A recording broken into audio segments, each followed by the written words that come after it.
Magandang araw mga kaibigan. Bigyan natin ng reaction opinion itong post ni Senator Rodante Marcoleta sa kanyang official Facebook page. Statement of Senator Rodante D. Marcoleta on the suspension of Representative Kiko Barsaga. The suspension of Representative Kiko Barsaga is not merely a dispute over ethics. It is about silencing dissent. It is a reaction to his efforts to spotlight deeper, long-standing problems that demand public scrutiny. The facts speak for themselves, yet the committee chose to penalize expressions that sought to withdraw attention to issues affecting governance, accountability, and public welfare. When a governing body stretches the concept of ethics to include criticism of systemic shortcomings, it transforms an oversight mechanism into a tool of political control. The posts 24 posts in question were clearly aimed at raising awareness, engaging constituents, encouraging civic participation, or using humor and commentary to highlight issues of public concern. These are core democratic spaces that should not be sacrificed in the altar of House rules. Public officials routinely communicate with the people they represent, and social media platforms have become one of the most direct avenues for doing so. Penalizing such communication sends a message that only sanitized and approved speech is safe, a message that undermines the very transparency and openness that ethical governance supposedly demands. By responding with punitive action instead of engagement, the committee signals an unwillingness to confront these systemic problems, shielding the very ills that Representative Kiko Barsaga sought to expose. Sa isang lipunang demokratiko, tungkulin ng pamahalaan na pakinggan ang mga hinaing at kritisismo at hindi ang supilin ang mga ito dahil dito nakasalalay ang tiwala ng mamamayan at ang lakas ng ating mga institusyon. Government need feedback, disagreement, and even sharp or satirical commentary. These are signs of a healthy political ecosystem and not threats to it. Suppressing such expression chills public debate, discourages participation, and erodes trust far more than any Facebook post ever could. In the end, silencing criticism harms democracy itself. If raising concerns or speaking candidly becomes punishable, citizens and representatives alike will hesitate to voice legitimate issues. That reluctance is far more dangerous than any moment of online dissent, and it is precisely the kind of danger ethical rules should protect us from. Sa tunay na demokrasya, ang boses ng tao, sa anumang paraan ito pinararating, ay hindi pinapatahimik. Ito'y pinapakinggan. Wow! Salamat po, Senator Marcoleta. So, to summarize, isang pagsusupil sa kalayaan ng pamamahayag ang ginawa nila kay Congressman Barsaga. Ganyan din yung summary o yung laman ng statement ni VP Sara na ipinalabas niya kahapon. Gusto nilang patahimikin ang isang kongresista.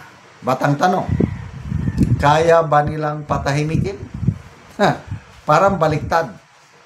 Lalong nag-aalab ang sigla, ang tapang ni Senator, ni Congressman Barsaga ngayon. Kaliwat kanan na ngayon ang kanyang mga interviews. Kung saan-saan na siya, lalo siyang nagiging active. May nabasa kong mga post. Panahon daw ni PRRD, ang dami ring mga kongresista na bumabati ko sa kanya. Kaya lang ni isa, walang nasuspend. Pinabayaan lang niya ang mga nag-criticize. Kasi kahit nga ang vice Pangulo noon, si Vice President Leni Robredo, di ba, binabatikos niya ang administrasyon ni Pangulong Duterte. May mga kongresista nagbabalak ipa-impeach si VP Leni. Ano sabi ng Pangulo? No, stop it! Let her finish her term. Hindi porke binabatikos niya ako is iganyan nyo. No way! Ganon!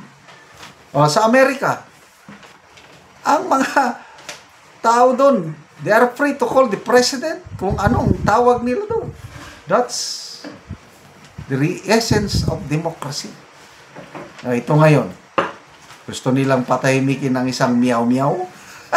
Nagkakamali sila. Lalo siyang, sabi nga ni Professor Malotikia, sa ginawa nila kay Congressman Barsaga, yung pag-suspend, ang kamera na sirang-sira na ay lalo pang nasira.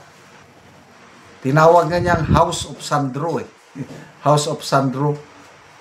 Ayaw makinig, ayaw, parang balat sibuyas.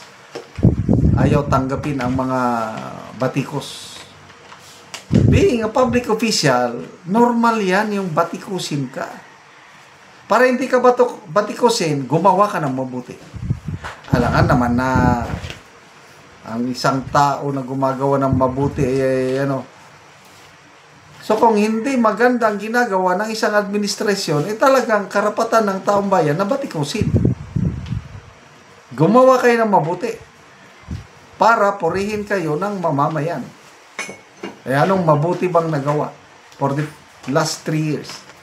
Kung meron man kakarampot, karamihan mga paghihirap, lalo na itong korupsyon na trilyones ang nawawala, kinurakot sa kaban ng taong bayan. Okay, salamat mga kaibigan sa inyong pagsubaybay sa ating channel.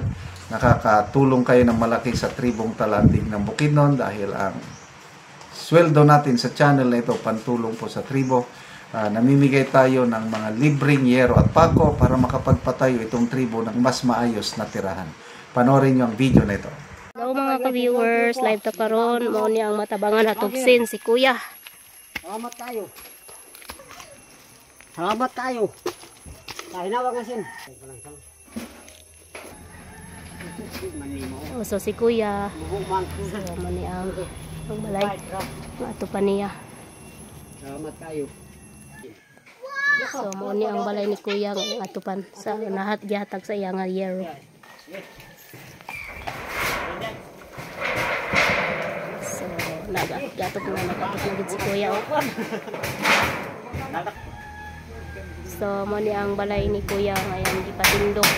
Natagaan man siya yero. So mao ni nga iyang gitaod na. So mao man na gid si Kuya. So nindot na gid yung balay.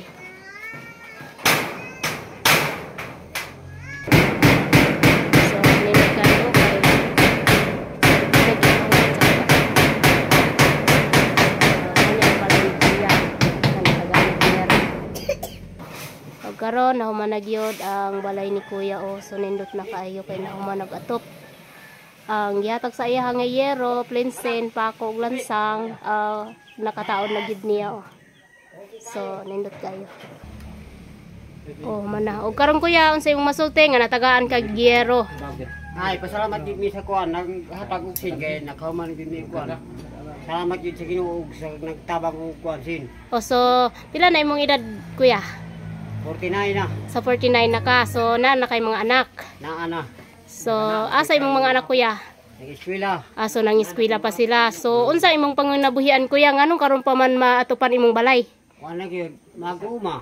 So mag-uuma lang ka kuya.